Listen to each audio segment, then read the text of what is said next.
वक्त हम बुझे रहते हैं, हर वक्त हमारा मिजाज, हम अपनी नीयतों को ठीक करें और अपनी नीयत के अंदर ना किसी के बारे में कोई कीना, किसी के बारे में कोई बुग़्ज़, किसी के बारे में कोई नेगेटिविटी। एक आदमी जो आपके साथ रहता है, आपको कन्फर्म पता है कि बहुत बुरा है, आपको कन्फर्म पता है कि वो बुरा आदमी है, वो क्यों बुरा है, उसकी रीज़न क्या है, उसको अपने जहन में लाते हुए अपनी नीयत को उसके बारे में क्लीन करना आपके मिजाज को फौरन मुअत्तर कर देगा, खुशबूदार कर देगा। मैं बिल्कुल नहीं कह रहा ये आसान है, मैं बिल्कुल नहीं कह रहा कि जिस शख्स ने आपको इतनी अजियतें तकलीफ़ें दी हों तो आपके दिल एकदम उसकी नीयत को साफ़ कर लेंगे, लेकिन अगर आप ये करने में कामयाब हो जाए तो आपका मिजाज एकदम ज़बरदस्त हो जाएगा। नंबर एक। दूसरी जो चीज़ हमारे मिजाज पर बहुत बुरी तरह इम्पैक्ट डालती है और हमें बदमिजाज बनाती है, वो है कि हमने चीज़ों के बारे में, रियलिटीज़ ऑफ लाइफ के बारे में और फिनोमिनाज ऑफ लाइफ के बारे में और people living in our life, उनके बारे में मिसकंसेप्शंस डेवलप किए होते हैं। फलां तो है ही बुरा, यहाँ तो आवे का आवा बिगड़ा हुआ है, पाकिस्तान में कुछ नहीं हो सकता, यहाँ के लोग तो होते ही बेईमान हैं, यहाँ जो भी कर लें लोग कानून को नहीं मानेंगे, यहाँ तो यूं है। यानी हमने अपने जहन के अंदर जो कॉन्सेप्ट्स बनाए हुए हैं, रियलिटी की जो पिक्चर बनाई हुई है, वो बहुत ही डिस्टॉर्टेड पिक्चर ऑफ रियलिटी बनाए हुई है। हम एकदम ना, माज़अल्लाह मुझे इजाज़त दें, मैं मतलब ब्रैकेट में कह रहा हूँ, कोट एंड कोट, कि हम अल्लाह मियाँ वाला काम हम खुद करना शुरू कर रहे हैं। यानी नीयतों को हम जांचना शुरू कर रहे हैं। हमें नीयतों का क्या पता, लोगों की नीयतों के बारे में हमने एक ओपिनियन बनानी शुरू कर दी है, और जिसकी वजह से, यानी पहला काम था अपनी नीयत, दूसरा ये कि दूसरों की नीयत के बारे में हमने सोच लिया है कि ये तो है ही गुनाहगार, ये तो है ही ख़राब। तो ये चीज़ हमारे मिजाज में ना, मेरे सामने दो बंदे बैठे हैं और मेरे जहन में पक्का हो कि यार ये तो फजूल आदमी है, बिल्कुल ये तो यूँ करेंगे, तो मैं, उन्होंने मुझे एक लफ्ज़ भी मुँह से ना निकालें मगर मेरे मिजाज पर उसका बहुत बहुत बुरा असर पड़ेगा। और तीसरी जो अहम बात है जो हमारे मिजाज पर बहुत इफ़ेक्ट डालती है, वो है कि हमारा अक्सर वक्त किस कंपनी में गुजरता है। अगर आप हर वक्त उन लोगों के पास फिरेंगे जो चिड़चिड़े हैं, जो बदमिजाज हैं, अब ऐसी महफिल में रहेंगे जहाँ सारे लोग एक दूसरे की चुगलियाँ कर रहे हैं, सब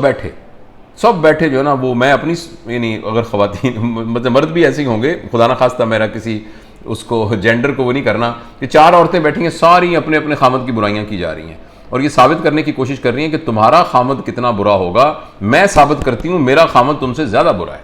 दूसरी का नहीं, लेकिन जो मेरे खामद ने किया था ना, वो ऐसा तो कोई भी नहीं करता। तो यानी हम इसी तरह बॉस अपने बॉस के बारे में, और मर्द अपनी बीवियों के बारे में, यस, या अपनी औलाद के बारे में, या यानी जिस कंपनी में हम बैठेंगे ना, उसी, अगर आप ऐसी कंपनी में बैठे हैं जो सारे लोग गाड़ियों की बातें कर रहे हैं, सब कह रहे हैं नया मॉडल बड़ा ज़बरदस्त आया, उसका पेट्रोल बहुत कम खाती है गाड़ी, ये फलाना मोबाइल का बड़ा ज़बरदस्त आया, उसकी इतनी बड़ी वो है,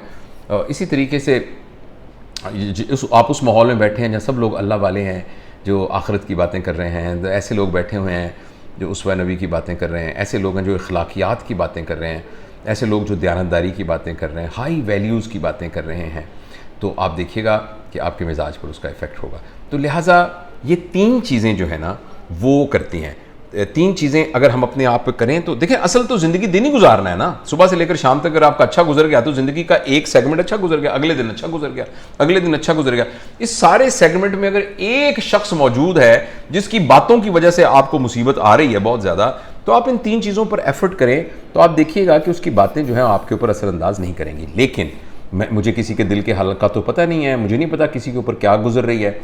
अगर लेकिन आपको ये लग रहा है कि ये बिल्कुल नागुज़ीर हो गया है, तो फिर हिम्मत करें, ज़िंदगी वाकई अल्लाह ताला ने एक दफ़ा दी है। वो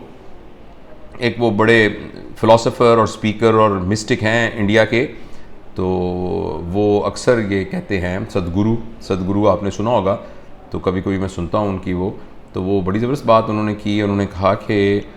बाहर जो कुछ हो रहा है वो तो आपके इख्तियार में नहीं है,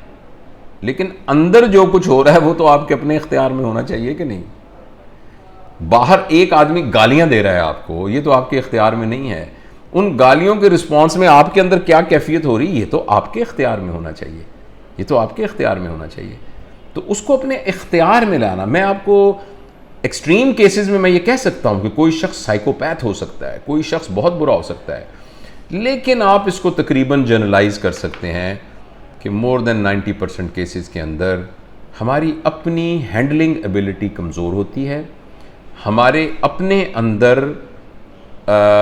नीयत के सिलसिले में एक इम्प्रूवमेंट की गुंजाइश होती है,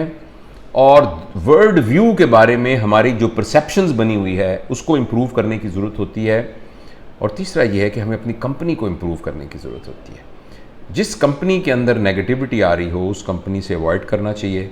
और अच्छी कंपनी में है। और आखिरी वही बात कि अगर फिर भी आपको लगे कि ये सब कुछ हम करके देख चुके हैं, इससे कुछ फ़र्क नहीं पड़ता और यूँ है वो है, तो फिर हिम्मत कीजिए। ज़िंदगी आपको अल्लाह पाक ने एक दफ़ा दी है, तो अल्लाह ताला ने बहुत से शरई यानी उसके हल निकाले हैं, उसकी एक प्राइस पे करनी पड़ती है। तो कोई बात नहीं, बंदा प्राइस पे करता ही है ना। कोई भी चीज़ जो आदमी लेता है, मैंने ऐनक खरीदी है, इसकी एक प्राइस पे की है, तभी तो मैं बड़ा अच्छे तरीके से ये देख रहा हूँ सामने। अगर मैं ये प्राइस पे ना करता तो देख कैसे सकता। अब ये जो कुर्ता मैं पहन रहा हूँ मुझे बड़ा अच्छा सिल्की से अच्छा लगता है, ये सॉफ्ट सा, तो कॉटन का है सर, तो वो ये बहुत सॉफ्ट सा, तो इसकी एक प्राइस पे की है ना, तो प्राइस पे करके तो मैं इसके मज़े लूट रहा हूँ। ये कॉफ़ी चाय पी रहा हूँ मैं।